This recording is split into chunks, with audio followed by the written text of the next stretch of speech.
Request lagu favoritmu di fitur live chat Audio Plus aplikasi RCTI Plus.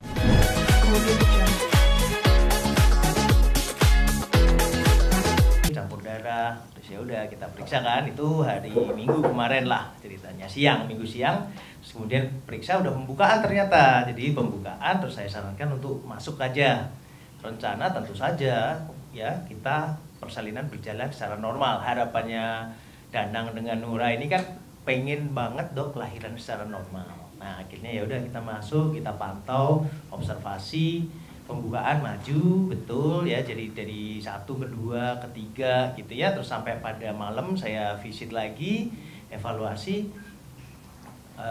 galau-galau ya, kita mau Nura mau apa ngotot, ayo boleh asal didampingi, oke kita akhirnya diinduksi lah, diperkuat karena kontraksinya kok segini-segini aja nih, nggak nambah gitu, kurang keras kata Nura gitu. Jadi akhirnya kita perkuat kontraksinya, harapannya pembukaannya makin maju, lancar dan mudah-mudahan bisa lahir ya.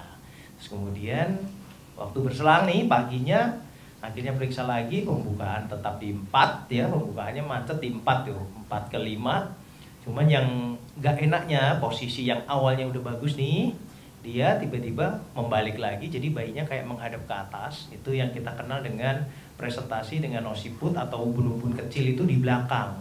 Nah ini yang repot karena yang kita khawatirkan saat nanti persalinan takutnya macet dan kita membutuhkan bantuan pertolongan misalnya dengan vakum, mengingat ini kan anak mahal ya, anak yang benar-benar diwanti-wanti banget nih, titipin banget nih ke saya, Danang dengan Nura, expect-nya ya, tapi saya juga harus wise untuk kasih masukan. Jadi saya bilang kalau misalnya kondisi kayak gini yang kita khawatirkan persalinannya nanti kita harus pakai vakum dan apa menciderai anak yang kita khawatirkan, ya akhirnya mengambil keputusan untuk ya udahlah kita switch jadi operasi saat itu juga. Ya untungnya sih di sini timnya kita cepet ya, nggak lama-lama, nggak setengah jam udah berhasil kita operasi dan berhasil kita lahirkan. Dan muncullah itu si bayi yang ditunggu-tunggu. Berarti persalinannya sesar ya? Sesar ya, jadinya sesar ya endingnya. Di tanggal berapa itu dok? 21 berarti ya, maksudnya tanggal 21 ya. Untuk berat badan mungkin panjangnya berapa bisa dijelaskan dok? Berat badan 3.615 dengan panjang 52. Betul dok? Betul. Ingat untung dokternya. Dan sendiri mungkin bisa di-announce jenis kelamin, Oke. perasaannya seperti apa ayah baru? Cek. Oke, cek. Cek apian mismu, Oke, cek. Dia tahu kalau siapa yang punya siloam gitu. Ya, assalamualaikum warahmatullahi wabarakatuh. Waalaikumsalam. Pertama-tama aku ucapin terima kasih buat teman-teman media yang hadir pada hari ini di preskon kita untuk mengumumkan hari bahagia kami, di mana hari ini kita diberikan anugerah sama Allah Subhanahu wa taala. Hadirnya putri yang kita tunggu-tunggu sejak lama. Tadi sedikit kaget pas Dokter Agus bilang Medik lantai 1. ya, sabar, ada cold blue ya. Harap maklum. Harap maklum karena Bukan ini Coldplay. rumah sakit. Ini bukan Coldplay ya, cold blue ya. Jadi bahaya kalau Coldplay joget kita ya. Oke, sudah ya Pak ya. Jadi tadi Dokter Agus sempat ngulik satu kata anak mahal ya. Itu buat aku kayak mahal dalam artian waktu yang kita tunggu, terus proses yang kita harus tempuh itu menjadi sangat mahal bagi kami karena itu adalah momen gitu. Kita menunggu putri yang hadir bersama kita hari ini itu 3 tahun lamanya ya Dok ya, penuh perjuangan. Bahkan kita sudah sampai menyerahkan diri sama Allah bahwa jika memang Allah berkata program bayi tabung adalah yang terbaik buat kami, kita akan lakukan. Tapi ternyata Allah juga ngasih takdir yang berbeda. Ketika kita menjalankan program bayi tabung, malah sama Allah dikasih hamil alami gitu. Jadi memang itulah kuasa Allah yang tidak pernah kita bisa tahu bagaimana jalannya. Tapi manusia hanya bisa mengusahakan. Tapi akhir ceritanya adalah dari Sang Maha Pencipta gitu. Terus apa ya, masuk ke kelahiran putri kami. Aku bersyukur sekali seorang putri hadir dari rahimnya Nura langsung. Ini asli ya, bukan buatan. Ya dok ya. Asli. Masih segel kemarin. Masih segel. Habis itu kita kasih nama Diarta Maiza Pramasvara. Jadi Diarta ini diambil dari bahasa Sanskerta. Di itu artinya adalah cahaya ilahi, cahaya yang suci. Dan arta itu adalah kemuliaan, kesejahteraan. Jadi kita berharap dia akan menjadi cahaya yang nantinya bisa membawa kesejahteraan buat banyak orang. Terus Maiza itu diambil dari bahasa Arab. Dan Maiza ini artinya adalah kebijaksanaan, kecerdasan, kejujuran. Seseorang yang bisa membedakan yang baik dan yang buruk. Gitu. Jadi harapannya adalah jadi wanita yang tough untuk bisa berkata yang jujur, berlaku yang adil seperti itu, dan cerdas. Terus Pramasvara ini diambil juga dari bahasa Sanskerta. Sebenarnya ini dari dua suku kata, yaitu Prama dan Svara. Prama itu yang utama, kalau Svara itu suara. Nah jadi dia bisa menjadi wakil dari banyak orang yang bisa menyuarakan kebaikan, kejujuran, keadilan, dan nantinya jadi wanita yang sejahtera dan hidupnya mulia gitu. Jadi doa dari arti dari nama anak kami mengandung doa semacam itu. Terus lahir di 21 Juli 2025 di Siloam Hospital, Lipo Village, dan lahir dengan berat badan 3,615 kg, panjangnya 52 cm, jenis kelaminnya perempuan, lahir dengan proses sesar seperti yang dikatakan Dokter Agus. Dan saya bersyukur sekali bahwa saya sempat ragu sebenarnya, bahkan kemarin ada banyak rumah sakit yang ada di sekeliling kita gitu, tapi untuk memberikan kepercayaan kita akan ada di pelayanan yang mana, itu bener-bener sempet sengit banget debatnya sama Nura. Karena Nura inginnya yang nyaman, kalau aku bapaknya inginnya yang murah. Jadi beda ini, gimana aku gitu, ya kan gitu. Terus tapi ternyata bagaimanapun juga, tahu kan wanita adalah ras terkuat di bumi. Jadi saya harus mengikuti Nura mencari pelayanan rumah sakit yang nyaman gitu, dan akhirnya diputuskan di Siloam Hospital dan terbukti gitu loh ya. Ketika bayangkan Dokter Agus memutuskan kita untuk sesar, itu Cito itu jam 6.45, jadi sebelum jam 7 pagi. Tapi ternyata tim dari Siloam termasuk Dokter Erwin dan Dokter Leni. Dokter Erwin adalah dokter spesialis anestesi dan Dokter Leni adalah spesialis anak, yang tentu saja akan menjadi bagian ketika Mbak Diarta ini lahir ya ceritanya.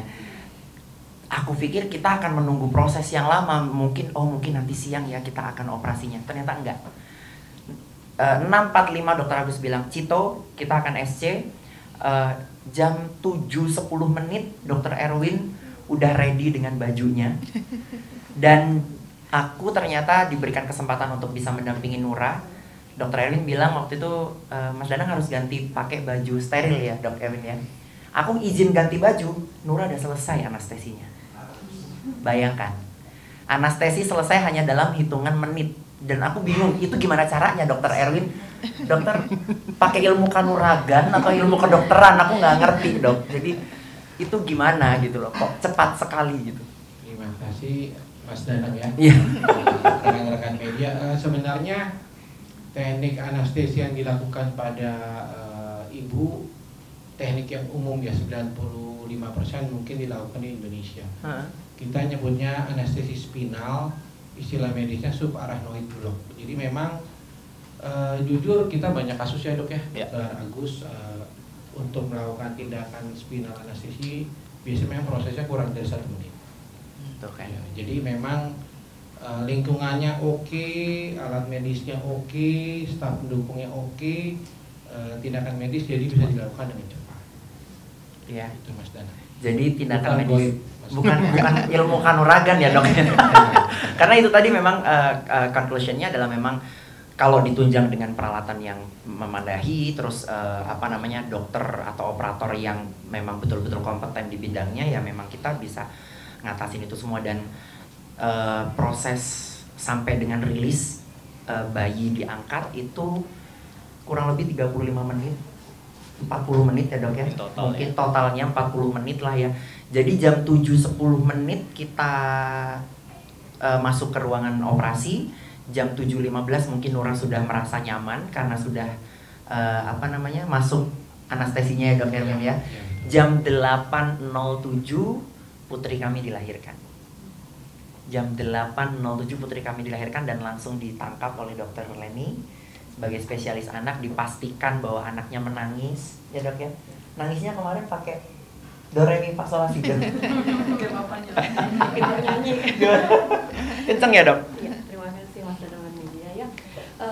Ya kemarin baby Diarta kebetulan lahir 807 ya, lahir langsung menangis ya, menangisnya juga kuat sekali, kedengeran bahkan sampai di ruangan bayi itu sampai ke ruangan ibunya juga masih kedengeran ya, jadi kencang sekali. Dan babynya setelah melewati pemeriksaan memang ya baik ya kondisi babynya gitu, sampai sekarang juga baik. Ya. Nah Kemarin cek apa dok? Yang awal diberikan adalah cek saturasi ya dok kemarin, saturasi. Cek saturasi, kemudian juga cek organ-organ babynya lengkap atau tidak seperti itu. Dan tentu kan sebenarnya sih kita udah standby ya dari Mas Danang masuk ini, Mas Danang. Oh iya. Udah Jadi sebenarnya malam itu dokter udah standby. Sudah standby karena kan sudah ada info mau ada lahiran pervaginam ya. Iya itu. betul. Jadi kan kita memang kan kalau ada seperti itu, ada rencana pervaginam kan nggak bisa kita prediksi ya biasanya ya. Iya. Ya. Jadi biasanya memang bidan akan info ke dokter anak gitu, oh ini ada rencana mau lahiran pervaginam. Jadi Selesai. Oke. Jadi memang udah standby dokter anaknya juga seperti itu. Dan kebetulan waktu sebelum yang 645 itu Mas Danang, Mas Danang bilang tiba-tiba ada sito seperti itu, saya juga sudah terinfo dari bidannya. Bidannya sudah bilang pembukaannya sepertinya, maksudnya ada masalah sedikit gitu, masalah dalamnya. Jadi memang sudah standby, makanya kenapa bisa kita cepat gitu untuk melakukan tindakan sito itu kemarin. Nah, yang pasti yang paling penting dari perbedaan ya, mungkin perbedaan dari bagian lahiran pervaginam sama sesar. Kalau dari bagian anak mungkin ke arah IMD ya Mas Danang ya, inisiasi menyusui dini ya. Iya. Nah ini memang Mas Danang udah wanti-wanti banget gitu ke saya gitu. Pas pertama kali ketemu saya, baru saya kenalan, saya dokternya langsung kayak gitu, langsung masalah inisiasi menyusui dini.